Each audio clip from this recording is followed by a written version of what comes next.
kabarnya teman-teman pada hari ini? Semoga teman-teman sehat semua di rumah ya. Bersyukur kepada Tuhan kita masih bisa kembali lagi ibadah pada hari ini walaupun secara online. Tapi kita tetap dapat memuliakan nama Tuhan. Sebelum kita memulai ibadah kita akan saat teduh sejenak. Teman-teman boleh berdoa dalam hatinya masing-masing.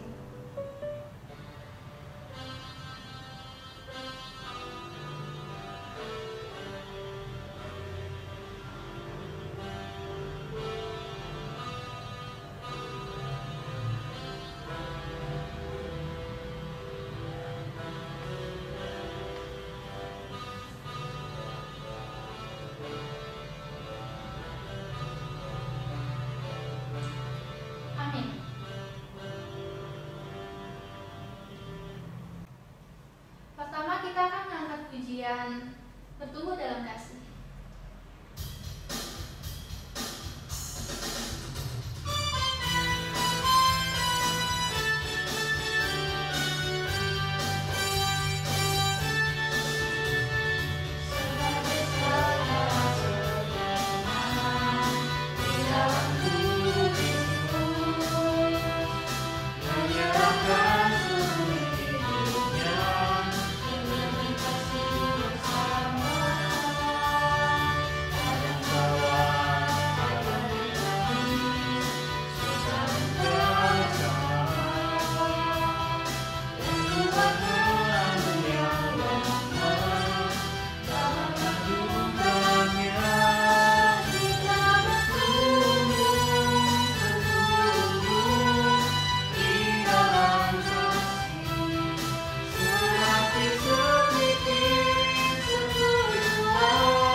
Sebelum kita mengangkat pujian selanjutnya, marilah kita berdoa.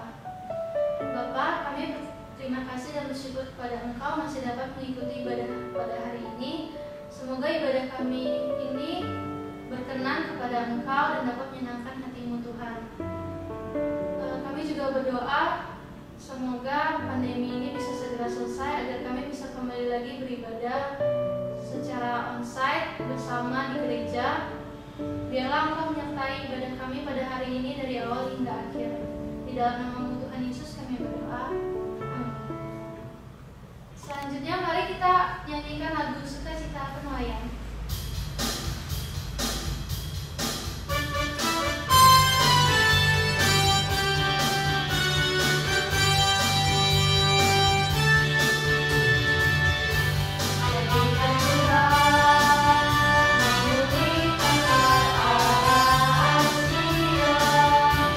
Berada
ini kita akan mendengarkan kebenaran firman Tuhan.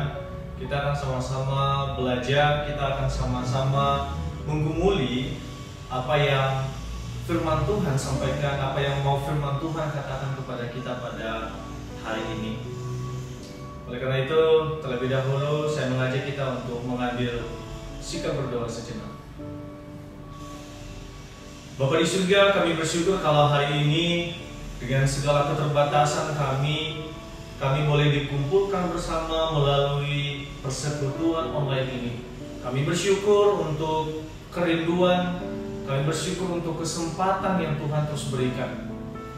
Dan biarlah firman-Mu yang hari ini akan sama-sama kami renungkan boleh menjadi benih yang baik sehingga boleh tumbuh, boleh menjadi suluh dan terang bagi perjalanan kehidupan kami sehari-hari selaku anak-anak muda.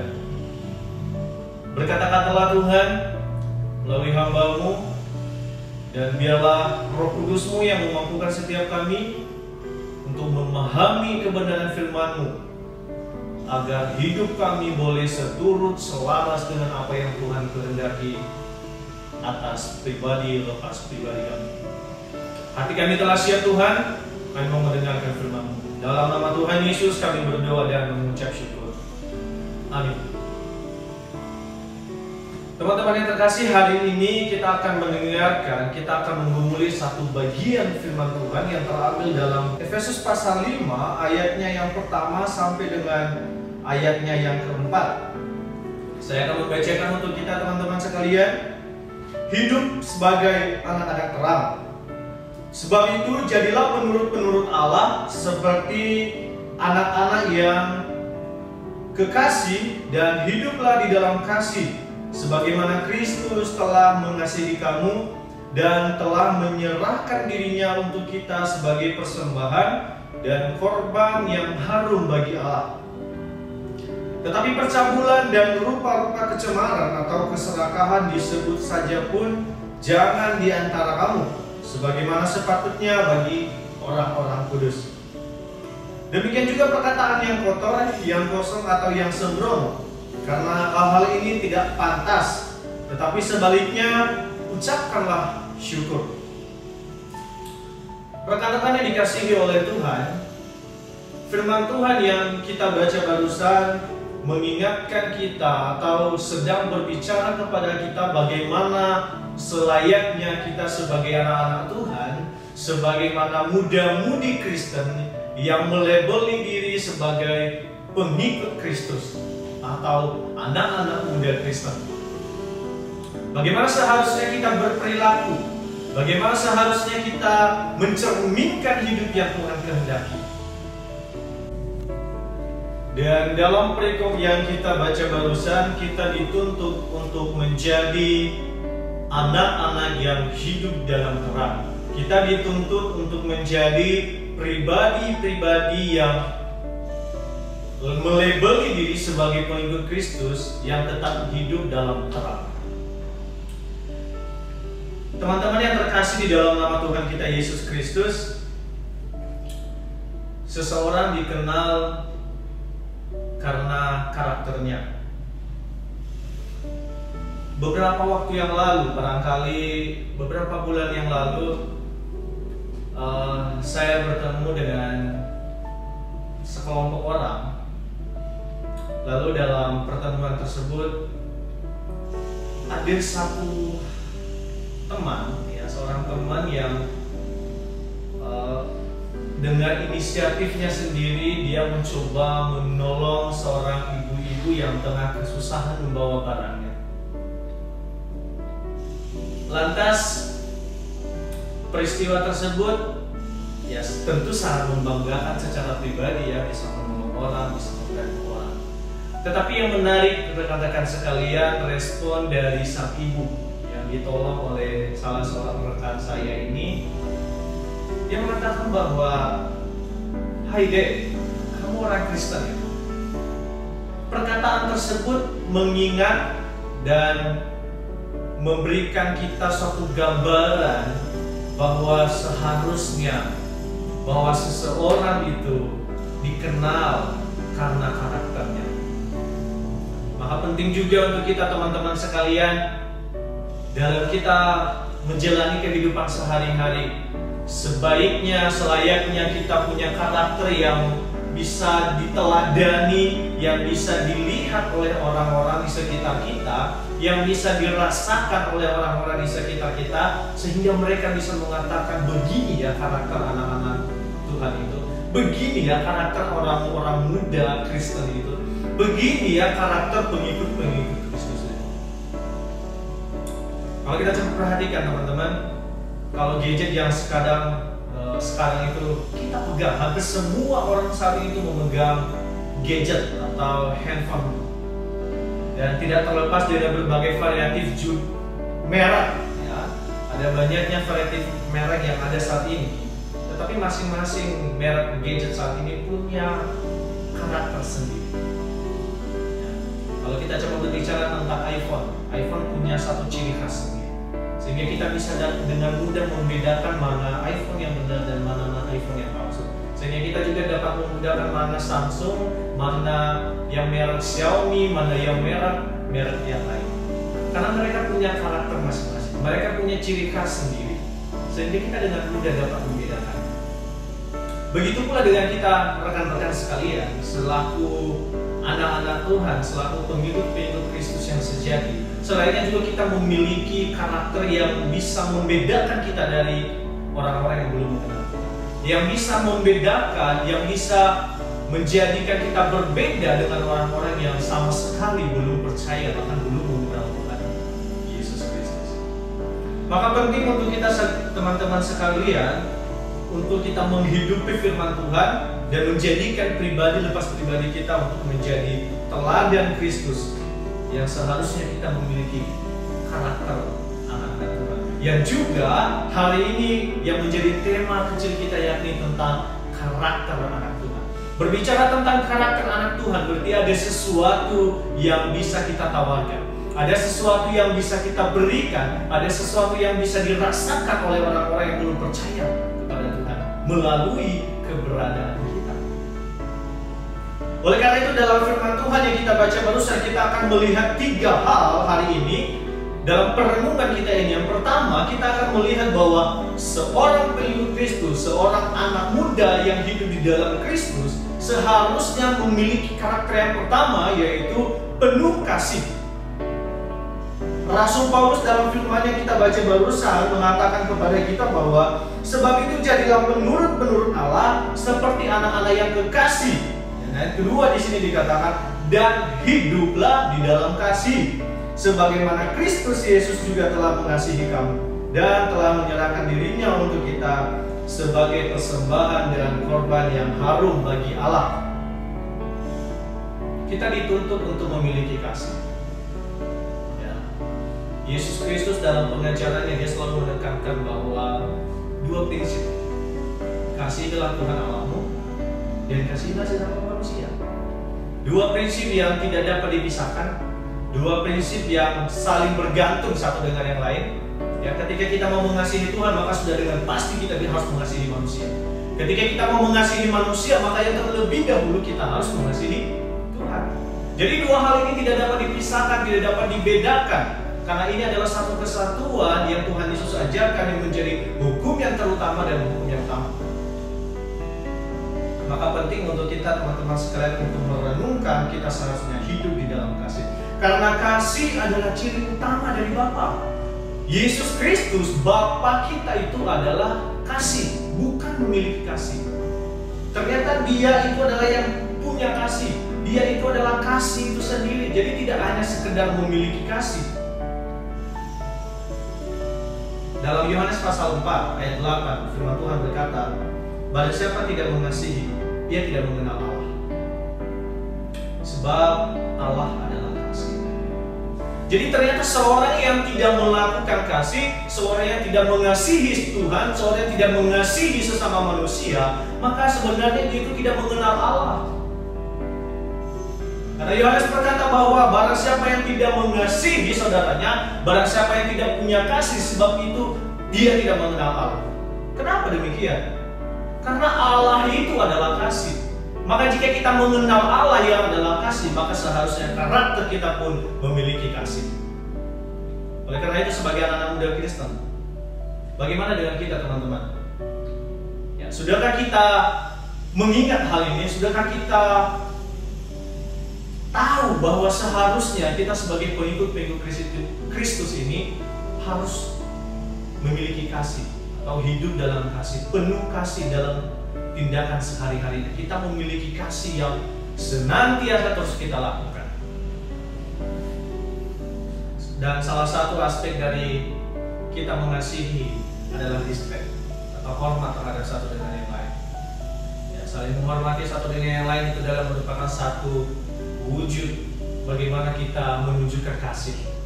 Bagaimana kita menunjukkan karakter kasih kita itu dengan cara satu dengan yang lain saling menghormati, satu dengan yang lain saling menghargai, satu dengan yang lain saling membantu dengan teman-teman yang membutuhkan bantuan kita. Dan itu adalah salah satu ciri khas anak-anak Tuhan yang hidup dalam kasih. Dan yang kemudian teman-teman, yaitu yang kedua, rela berkorban. Seorang anak muda Kristen, seorang yang percaya kepada Yesus, dan seorang yang hidup di dalam kasih juga memiliki satu kemudian karakter yang lain, yaitu rela berkorban. Anak-anak Tuhan harus memiliki karakter yang rela berkorban demi orang lain. Tidak hanya mementingkan dirinya sendiri. Ketika kita menjadi pengikut Kristus, Yesus mengatakan bahwa pikulah salibmu, sangkalah dirimu. Jadi sekarang seolah-olah berkata kepada kita bahwa kamu mengikut aku. Ketika kita mau menjadi pengikut Kristus, bukan berarti kita hidup enak. Tidak. Yesus mengajarkan kepada kita, ketika kamu memutuskan untuk menjadi pengikut aku, maka seharusnya kamu harus berani menyangkal diri, berani mengikut salibmu sendiri. Maka dengan itu keegoisan seharusnya kita hindari dalam kita menjalani kehidupan sehari-hari. Karena Yesus pun berkata kepada kita bahwa yang terpenting bukanlah tentang kita, tapi segala sesuatu itu tentang Dia. Oleh karena itu perwujudan dari kasih itu adalah dengan kita rela berkorban untuk orang lain. Ya, dengan kita mementingkan orang lain daripada diri kita sendiri, maka itu menjadi salah satu karakter kita selaku anak-anak muda Kristen, pengikut-pengikut Kristus yang masih muda. Seharusnya kita boleh mencerminkan keteladanan yang demikian. Teman-teman yang terkasih, pada tahun 1914, ya, beberapa anggota Salvation Army Kanada atau yang mereka singkat SAC, mereka sedang dalam perjalanan ke London atau Inggris dalam rangka menghadiri konferensi gereja. Ya, mereka ini satu kelompok atau satu komunitas tentang kemanusiaan. Ada dalam perjalanan tersebut mereka menggunakan transportasi laut dan mereka menaiki kapal The Empress. Dan suatu ketika kapal mereka ini bertabrakan dengan kapal yang lain karena kabut yang begitu gelap sehingga terjadi insiden yang demikian. Lalu kapal yang mereka gunakan ini tenggelam, Bapak Ibu dan rekan-rekan sekalian. Hampir 1.000 penumpang yang tewas dalam kejadian itu. Namun ada satu hal yang menarik dalam kisah tragedi itu, di mana 124 anggota Salvation Army Kanada itu mengorbankan nyawa mereka, mengorbankan diri mereka untuk menolong hampir 1.000 lebih orang yang mereka selamatkan.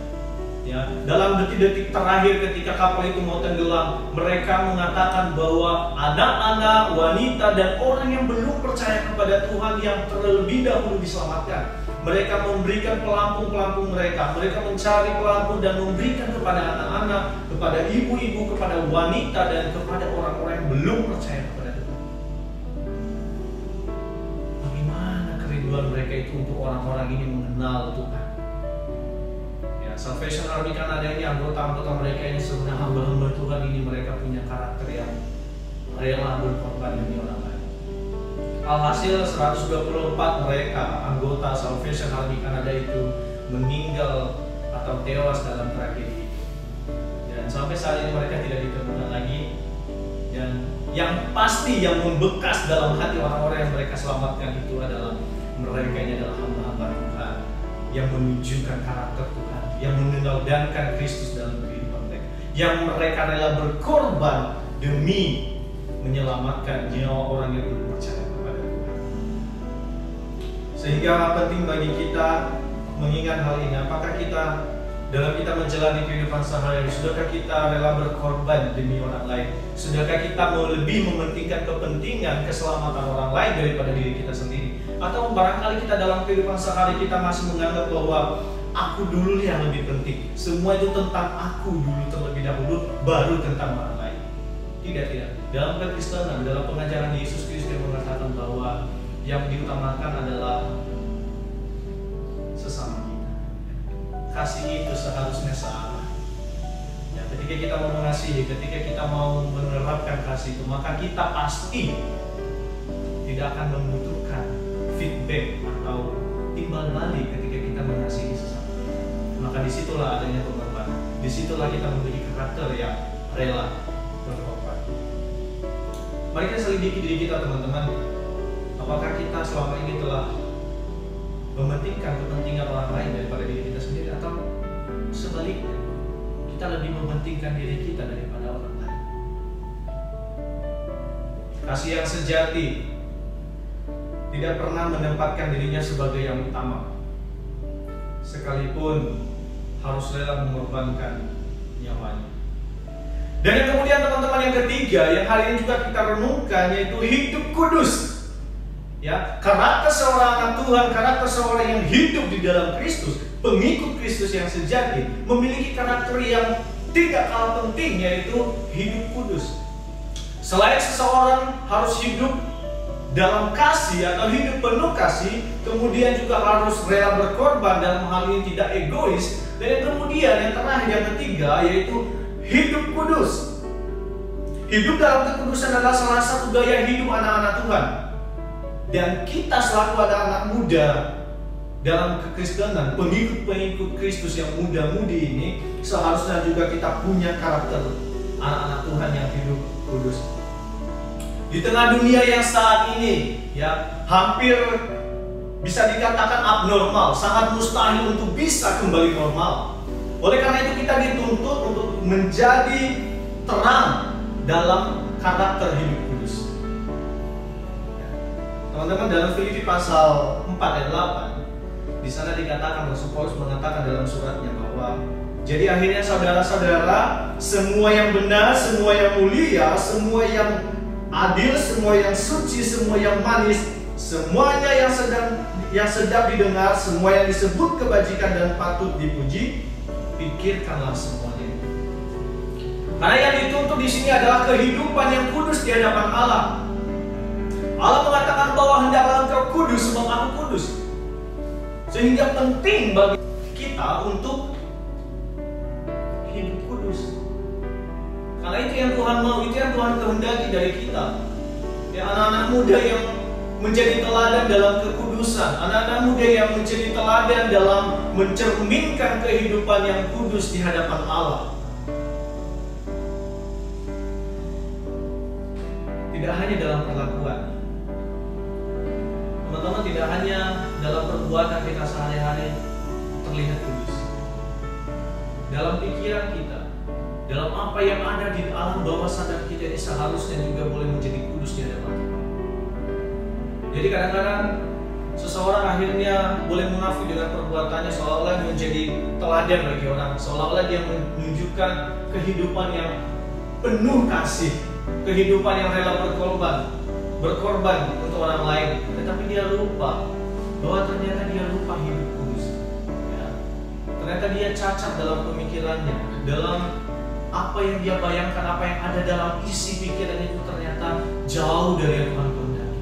Jadi semuanya menjadi sia-sia, teman-teman. Oleh karena itu ketiga hal ini menjadi penting.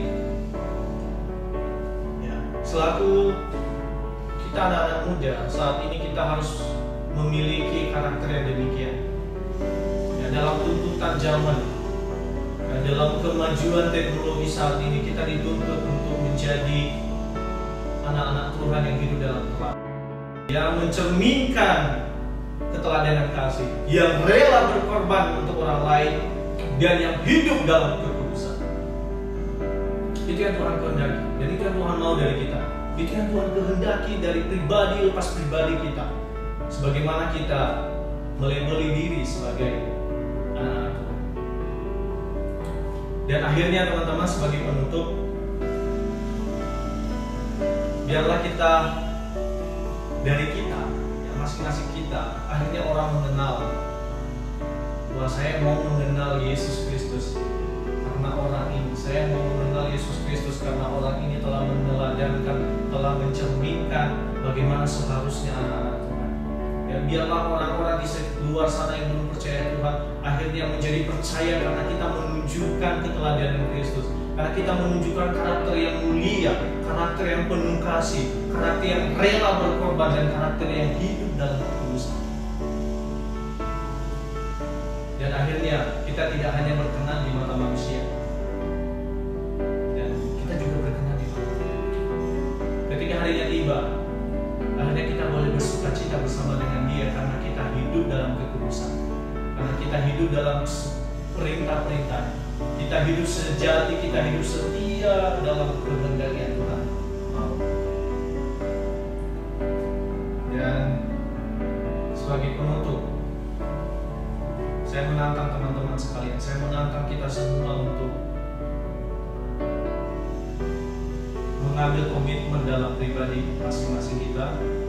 Apakah kita mau? Apakah kita telah bersedia ketika kita mengambil keputusan untuk menjadi pengikut Kristus? Apakah kita siap untuk hidup dalam kasih? Apakah kita siap untuk terus meneladankan, terus melakukan kasih, terus mewujud nyatakan kasih? Atau apakah kita sudah siap untuk rela berkorban demi apapun itu, bahkan ketika nyawa kita pun terancam? Atau apakah kita sudah mengambil komitmen untuk hidup kudus ketika kita mengambil keputusan untuk mengikut Kristus? Itu adalah tantangan dari teman-teman, dan hanya pribadi teman-teman dan saya, pribadi-pribadi lepas pribadi, yang mengetahui sejauh mana kita mencerminkan karakter selaku anak Tuhan. Mari kita berdoa. Bapa di surga, kami bersyukur Tuhan untuk saat ini firman-Mu yang mengingatkan kami untuk hidup dalam kekudusan, untuk hidup dalam kasih, untuk hidup yang mencerminkan karakter anak-anak Tuhan. Roh Kudus memampukan setiap kami agar firman-Mu yang telah ditaburkan, firman-Mu yang telah kami gumuli, kami boleh aplikasikan dalam kehidupan kami sehari-hari, dalam kami bersekolah, di dalam pekerjaan kami, di dalam lingkungan rumah kami, di dalam lingkungan kami berkuliah. Kami mohon Tuhan, mampukan kami untuk terus menjadi pelaku-pelaku firman-Mu, dan jadikan kami anak-anak terang di tengah-tengah di mana kami berada, agar kami boleh menghidupi firman-Mu dengan karakter kami. Dan biarlah melalui kami, orang-orang di sekitar kami boleh semakin dalam mengenal Engkau, boleh mengatakan bahwa pengikut-pengikut Kristus ini memberikan dampak yang positif, memberikan dampak yang baik di mana kami berada. Terima kasih Bapa, terima kasih Yesus. Dan dalam nama-Mu kami berdoa dan mengucap syukur. Amin. Untuk merespon khotbah yang dibawakan oleh Chandra Joseph, mari kita angkat satu pujian, Kasih Pasti Lemah Lembut.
Mari teman-teman, kita sekali lagi merendahkan diri dalam doa. Kami bersyukur untuk segala rangkaian ibadah kami yang saat ini boleh berjalan dengan baik. Dari awal, pertengahan hingga berakhirnya persekutuan ini, kami bersyukur kepada Allah Tritunggal yang terus memampukan kami. Dan kami meyakini bahwa firman-Mu yang telah ditaburkan, firman-Mu yang telah kami gumuli bersama-sama, biar itu terus melekat dalam hati kami, sehingga kami setiap harinya terus patuh dalam firman-Mu dan patuh dalam menjalankan menjadi pelaku-pelaku firman-Mu. Roh Kudus-Mu yang senantiasa terus memampukan kami. Tanpa Roh Kudus, tanpa Engkau yang hadir dalam hidup kami tidaklah mampu melakukannya. Dalam keterbatasan kami memohon tuntunan-Mu, kami memohon Roh Kudus-Mu yang terus memampukan kami dalam kami menjalankan firman. Berkati kami Tuhan yang sepanjang hari ini, terus urapi kami, terus tuntun kehidupan kami, agar kehidupan kami boleh terus hidup yang seturut dengan kehendak-Mu. Terima kasih Bapak, terima kasih Yesus, hanya di dalam nama-Mu kami berdoa dan mengucap syukur. Amin. Ibadah kita selesai, sampai jumpa di ibadah kita yang selanjutnya. Tuhan Yesus memberkati.